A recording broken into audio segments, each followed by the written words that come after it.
ಕೇರಳದ ವ್ಯಕ್ತಿಯೊಬ್ಬರು ಸೋಮವಾರ ತನ್ನ ಪತ್ನಿಯನ್ನ ಕೊಂದು ನಂತರ ಮನೆಯವರಿಗೆ ಆತ್ಮಹತ್ಯೆ ಮಾಡಿಕೊಂಡಿದ್ದಾನೆ ಎನ್ನಲಾಗಿದೆ. 52 ವರ್ಷದ ಕೃಷ್ಣಕುಮಾರ್ ತನ್ನ ಪತ್ನಿ ಸಂಗೀತಾ ಜೊತೆ ವಾಸಿಸುತ್ತಿದ್ದ. ಹೆಣ್ಣು ಮಕ್ಕಳನ್ನ ಭೇಟಿ ಮಾಡಲು ಕೇರಳದ ವಂಡಾಜಿಯಲ್ಲಿರುವ ತನ್ನ ಕುಟುಂಬದ ಮನೆಯಿಂದ ತಮಿಳುನಾಡಿಗೆ ಕೊಯಮತ್ತೂರಿಗೆ 80 ಕಿಲೋಮೀಟರ್ ಕಾರು ಚಲಾಯಿಸಿದ್ದಾರೆ. ಆದರೆ ದಂಪತಿಗಳ ನಡುವೆ ಜಗಳ ನಡೆದಿದ್ದು ನಂತರ 52 ವರ್ಷದ ವ್ಯಕ್ತಿ ತನ್ನ ಹೆಂಡತಿಯನ್ನ ಗುಂಡಿಕ್ಕಿ ಕೊಂದಿದ್ದಾನೆ. ಈ ದಂಪತಿಗಳ ಇಬ್ಬರು ಹೆಣ್ಣುಮಕ್ಕಳು ಚಿಕ್ಕ ವಯಸ್ಸಿನವರಾಗಿದ್ದು, ಕೃಷ್ಣಕುಮಾರ್ ತನ್ನ ಮಕ್ಕಳನ್ನ ಭೇಟಿ ಮಾಡಲು ಹೋಗಿದ್ರು. ದಿ ನ್ಯೂ ಇಂಡಿಯನ್ ಎಕ್ಸ್‌ಪ್ರೆಸ್ ವರದಿಯ ಪ್ರಕಾರ ಅವರ ಹೆಣ್ಣುಮಕ್ಕಳು ಶಾಲೆಗೆ ಹೋದ ನಂತರ ಕೃಷ್ಣಕುಮಾರ್ ಮತ್ತು ಸಂಗೀತಾ ನಡುವೆ ಜಗಳವಾಯಿತು. ಕೋಪದ ಭರದಲ್ಲಿ ಅವರು ತನ್ನ ಪತ್ನಿ ಪಿಸ್ತೂಲಿನಿಂದ ತನ್ನ ಹೆಂಡತಿಯ ಮೇಲೆ ಹಲವು ಬಾರಿ ಗುಂಡು ಹಾರಿಸಿದ್ರು. ಅವಳು ಸ್ಥಳದಲ್ಲಿ ಸಾವನ್ನಪ್ಪಿದ್ಲು. ತನ್ನ ಹೆಂಡತಿಯನ್ನ ಕೊಂದ ನಂತರ ಕೃಷ್ಣಕುಮಾರ್ ತನ್ನ ಮನೆಗೆ ಹಿಂತಿರುಗಿ ನಂತರ ತನ್ನ ತಂದೆಯ ಮುಂದೆ ಗುಂಡು ಹಾರಿಸಿಕೊಂಡು ಸಾವನ್ನಪ್ಪಿದ್ದಾರೆ. ಅವರು ಏರ್ ಗನ್ ಬಳಸಿದ್ದಾರೆ ಎಂದು ವರದಿಯಾಗಿದೆ. ಗುಂಡಿನ ಸದ್ದು ಕೇಳಿದ ನಂತರ ಸಂಗೀತಾಳ ನೆರೆಹೊರೆಯವರು ಪೊಲೀಸರಿಗೆ ಮಾಹಿತಿ ನೀಡಿದ್ರು. ಪೊಲೀಸರು ರಕ್ತದ ಮಡುವಿನಲ್ಲಿ ಸಂಗೀತಾಳನ್ನ ವಶಪಡಿಸಿಕೊಂಡಿದ್ದಾರೆ. ಮಹಿಳೆಯ ಶವವನ್ನ ಮರಣೋತ್ತರ ಪರೀಕ್ಷೆಗೆ ಕಳುಹಿಸಲಾಗಿದೆ. ಕೃಷ್ಣಕುಮಾರ್ ಮಲೇಷಿಯಾದಲ್ಲಿ ಕೆಲಸ ಮಾಡ್ತಾ ಇದ್ರು. ಭಾರತಕ್ಕೆ ಬಂದ ನಂತರ ಅವರು ಕೊಯಮತ್ತೂರಿನಲ್ಲಿ ನೆಲೆಸಿದ್ರು. ಪೊಲೀಸರ ಪ್ರಕಾರ ಕಳೆದ 2 ವರ್ಷಗಳಿಂದ ದಂಪತಿಗಳ ನಡುವೆ ಜಗಳವಾಗ್ತಿತ್ತು. ಕೃಷ್ಣಕುಮಾರ್ ಸಂಗೀತಾಗೆ ವಿವಾಹಿತರ ಸಂಬಂಧವಿದೆ ಎಂದು ಅನುಮಾನಿಸ್ತಾ ಇದ್ರು ಎಂದು ಪೊಲೀಸರು ತಿಳಿಸಿದ್ದಾರೆ. ಇದರಿಂದ ಇಬ್ಬರು ಪ್ರತ್ಯೇಕವಾಗಿ ವಾಸಿಸ್ತಾ ಇದ್ರು ಮತ್ತು ಡಿವೋರ್ಸ್ ಬಗ್ಗೆ ಚರ್ಚಿಸುತ್ತಿದ್ದರು. ಕೇರಳದ ವ್ಯಕ್ತಿಯೊಬ್ಬರು ಸೋಮವಾರ ತನ್ನ ಪತ್ನಿಯನ್ನ ಕೊಂದು ನಂತರ ಮನೆಯವರಿಗೆ ಆತ್ಮಹತ್ಯೆ ಮಾಡಿಕೊಂಡಿದ್ದಾನೆ ಎನ್ನಲಾಗಿದೆ.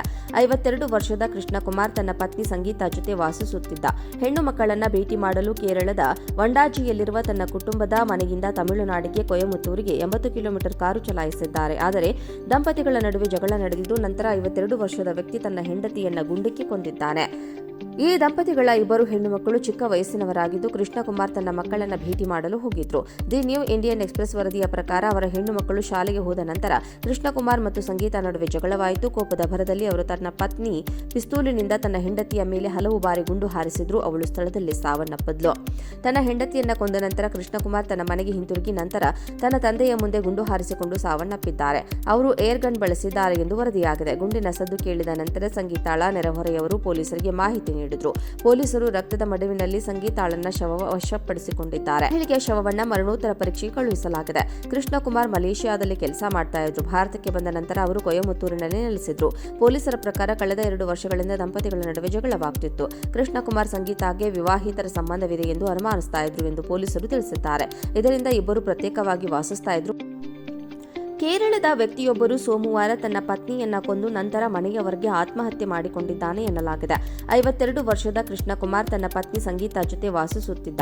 ಹೆಣ್ಣು ಮಕ್ಕಳನ್ನ ಭೇಟಿ ಮಾಡಲು ಕೇರಳದ ವಂಡಾಜಿಯಲ್ಲಿರುವ ತನ್ನ ಕುಟುಂಬದ ಮನೆಯಿಂದ ತಮಿಳುನಾಡಿಗೆ ಕೊಯಮತ್ತೂರಿಗೆ 80 ಕಿಲೋಮೀಟರ್ ಕಾರು ಚಲಾಯಿಸಿದ್ದಾರೆ. ಆದರೆ ದಂಪತಿಗಳ ನಡುವೆ ಜಗಳ ನಡೆದಿದ್ದು ನಂತರ 52 ವರ್ಷದ ವ್ಯಕ್ತಿ ತನ್ನ ಹೆಂಡತಿಯನ್ನ ಗುಂಡಿಕ್ಕಿ ಕೊಂದಿದ್ದಾನೆ. ಈ ದಂಪತಿಗಳ ಇಬ್ಬರು ಹೆಣ್ಣುಮಕ್ಕಳು ಚಿಕ್ಕ ವಯಸ್ಸಿನವರಾಗಿದ್ದು, ಕೃಷ್ಣಕುಮಾರ್ ತನ್ನ ಮಕ್ಕಳನ್ನ ಭೇಟಿ ಮಾಡಲು ಹೋಗಿದ್ರು. ದಿ ನ್ಯೂ ಇಂಡಿಯನ್ ಎಕ್ಸ್‌ಪ್ರೆಸ್ ವರದಿಯ ಪ್ರಕಾರ ಅವರ ಹೆಣ್ಣುಮಕ್ಕಳು ಶಾಲೆಗೆ ಹೋದ ನಂತರ ಕೃಷ್ಣಕುಮಾರ್ ಮತ್ತು ಸಂಗೀತಾ ನಡುವೆ ಜಗಳವಾಯಿತು. ಕೋಪದ ಭರದಲ್ಲಿ ಅವರು ತನ್ನ ಪತ್ನಿ ಪಿಸ್ತೂಲಿನಿಂದ ತನ್ನ ಹೆಂಡತಿಯ ಮೇಲೆ ಹಲವು ಬಾರಿ ಗುಂಡು ಹಾರಿಸಿದ್ರು. ಅವಳು ಸ್ಥಳದಲ್ಲಿ ಸಾವನ್ನಪ್ಪಿದ್ಲು. ತನ್ನ ಹೆಂಡತಿಯನ್ನ ಕೊಂದ ನಂತರ ಕೃಷ್ಣಕುಮಾರ್ ತನ್ನ ಮನೆಗೆ ಹಿಂತಿರುಗಿ ನಂತರ ತನ್ನ ತಂದೆಯ ಮುಂದೆ ಗುಂಡು ಹಾರಿಸಿಕೊಂಡು ಸಾವನ್ನಪ್ಪಿದ್ದಾರೆ. ಅವರು ಏರ್ ಗನ್ ಬಳಸಿದ್ದಾರೆ ಎಂದು ವರದಿಯಾಗಿದೆ. ಗುಂಡಿನ ಸದ್ದು ಕೇಳಿದ ನಂತರ ಸಂಗೀತಾಳ ನೆರೆಹೊರೆಯವರು ಪೊಲೀಸರಿಗೆ ಮಾಹಿತಿ ನೀಡಿದ್ರು.